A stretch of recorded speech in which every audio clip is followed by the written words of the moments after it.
Alright, for my particular game, I selected Rainbow Six Siege, Tom Clancy's.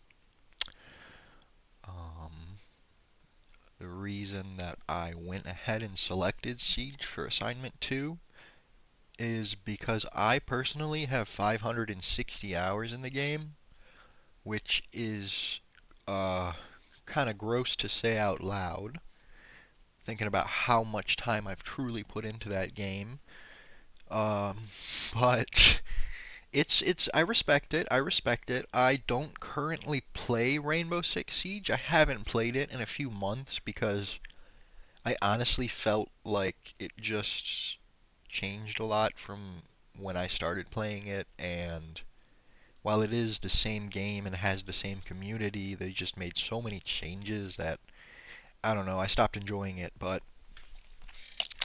I definitely have been involved in the R6 community. I've played with a lot of random people that I've just met through R6, and I've met some cool people just doing that.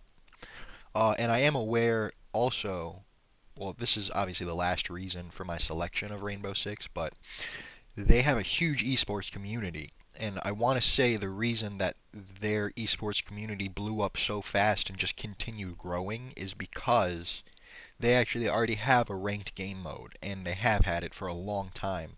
Um, you can see here the rank system. Start with copper, you work your way all the way up to champion, but basically this is completely different than like the casual, oh, let me get on and play a little bit. This is like Rainbow Six Siege. This is their own ranking system, and this kind of gives the community like a baseline for forming an esports team because you're by including the ranked game mode, you're automatically kind of making the game more competitive in a sense. Because if you queue up for a ranked game, you're not looking to just have a little bit of fun after work. You're looking to compete. So the companies and teams involved in hosting these esports events for R6 are going to be FaZe Clan, G2 Esports, Team BDS, and Oxygen Esports.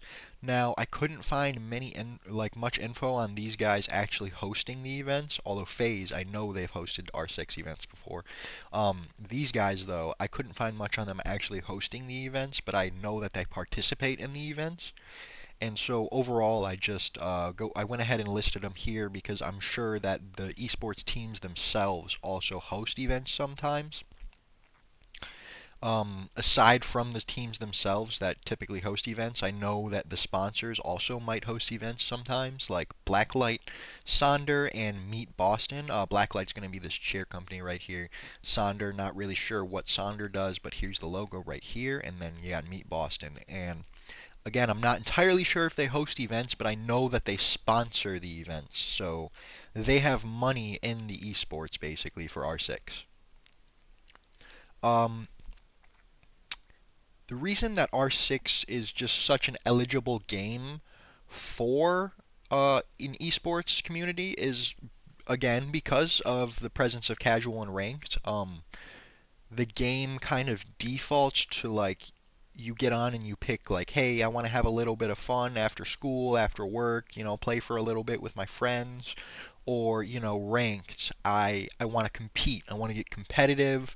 I want to really try and put my skills on the line and see where I can go on this ranked ladder right here. It's a first-person shooter that kind of seems dumb and very bland to put here, but the reason I put it actually is because I feel that a lot of first-person shooters are eligible for esports teams just because of the format of that type of game. You are given a gun and you are put against other people, and you're basically told whoever's best comes out on top. So I feel like that formula for a game is already kind of very encouraging of competitiveness, and I can definitely see why a lot of esports communities are based around first-person shooters. But yeah, R6 is a first-person shooter, so I went ahead and put that here because that's definitely a huge criteria for why it's eligible to really be an esports game. Um, Again, this kind of ties into the ranked casual thing, but R6 is very competitive. Even in the casual games, you will meet some people that are just trying really hard and they want to win and they're going to get mad at you if you don't do your best. And it's overall definitely, like, compared to Call of Duty, Rainbow Six Siege is extremely competitive, but overall it is just a highly competitive game amongst the community. And again, kind of ties in with the competitiveness here, but the reason it gets so competitive, well, part of the reason it gets so competitive at least, is because it's such a skill-based game. Because of the different operators that have the different skill sets, the different speed, the different armor, uh, you kind of have to hone your skills a little bit. Pick which operators you delve into and which ones you kind of stray away from based on your personal play style, like as a player of this game. So that's another reason, R6 is going to be really skill based, and people that have played it for a long time, they're going to want to put their skills on the line. They're going to want to become members of this higher esports community, and they're going to want to, show everybody what they can truly do, because this game is kind of more tailored to individual play styles than it is just, hey, get on and shoot people. Um, Moving on though to the history and mechanics. We'll start with the history here. Rainbow Six Siege released in 2015. I do know, however, the Rainbow Six franchise dates all the way back to 1998, beginning with Tom Clancy's Rainbow Six for Windows. Here we have the thumbnail for that game, and then here we actually have a screenshot from the game. This is what it looked like. Um, Tom Clancy's has been a long-running what franchise. They have many games. I've played a lot of them. I've played one of my favorite ones growing up was on the PS2. I would used to play split screen with my brother. We would do Tom Clancy's Ghost Recon, and it's kind of more like a campaign-based operative, but yeah, it dates back pretty far. Tom Clancy has been making these for a while, and it's also worth noting that he has books as well. So there's a lot of like lore to be delved into there if you want to get into that. In March 2016, the esports actually began getting involved already because the game released an official pro league. So the game basically kind of had this league where they would find the best players that they could, I mean, record playing their game, I guess, and they created a pro league. You would essentially, there was something on the line now. It wasn't just casual ranked. It was casual ranked and then pro league. And it's like, oh wow, pro league is really for the better people. Like you got to be good to get into the pro league. But anyways, that official release of Pro League kind of prompted the esports community to rise up a little bit for R6 because I mean, right there you have more competitiveness. You have more on the line. You have more of a reason for people to want to showcase their individual play styles and skill sets. Uh, Moving on from the history and getting into the mechanics a little bit now. Um, R6 is a very tactile shooter. I put semi-realistic here because it's not entirely realistic. Like there are some physics and mechanics in the game that just wouldn't be replicated in real life because that's just not how it works. But if you put those aside, it's a semi-realistic first-person shooter because destructible surfaces, I mean, that's one reason right there. I have it at the end. A lot of the surfaces in Rainbow Six Siege are going to be destructible. So you're going to be able to, throw your C4 at the wall and blow a big hole in the wall. And they actually incorporated this into a game and made it a whole element by making it so that the defending team can actually reinforce destructible surfaces. So, you put a reinforcement up on the wall and now the sticky bomb no longer blows a hole in the wall. You need something a little bit heavier for that.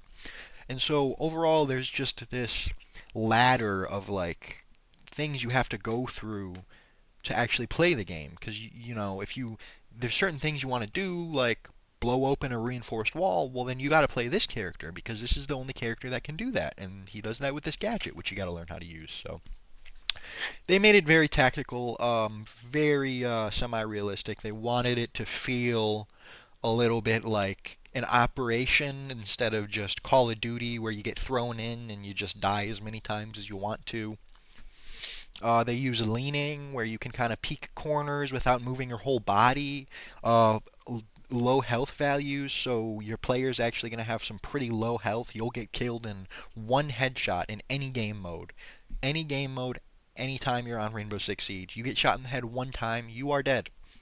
High damage values, obviously that ties in with the low health values. They kind of combine those so that, you got to kind of take your life a little more serious in this game. You don't just respawn like Call of Duty.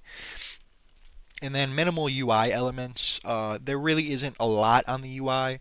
It's kind of more when you get into casual and then you go into ranked and they remove some of the UI and then you go into pro league and a lot of the UI is gone. But even in casual, the UI is mostly just things like your ammo and like what gadgets you have and whatnot. So it's not like a whole mini map where all the enemies are pinged and you just have to go to their location. It's not like Call of Duty or anything. They wanted to keep it, semi-realistic. The top three esports teams that I was actually able to find for R6, FaZe Clan is going to be your number one from what I could find. Furia Esports is going to be your second, and then Team Falcons is going to be your third. Um, Obviously, FaZe, I grew up watching FaZe play Call of Duty, so we're all familiar with FaZe. Furia, they're a little bit newer than FaZe, but they're also pretty well established. And then Team Falcons, I have not heard of them, and I didn't do much research on them, so I'm not entirely sure, though I know this is their logo. And that's going to be the end of my presentation. I kind of included this picture here just to look at the end because these are real genuine like screenshots from trailers or thumbnails released. So it's just kind of like a nice representation of how the game has evolved, in my opinion. I want to say this screenshot right here is from the release trailer before the game was even out. And then obviously right here you got the latest operation, 2024, not the latest, but 2024 operation. So it's newer. It's 10 years newer basically. All right, that's all. Thank you.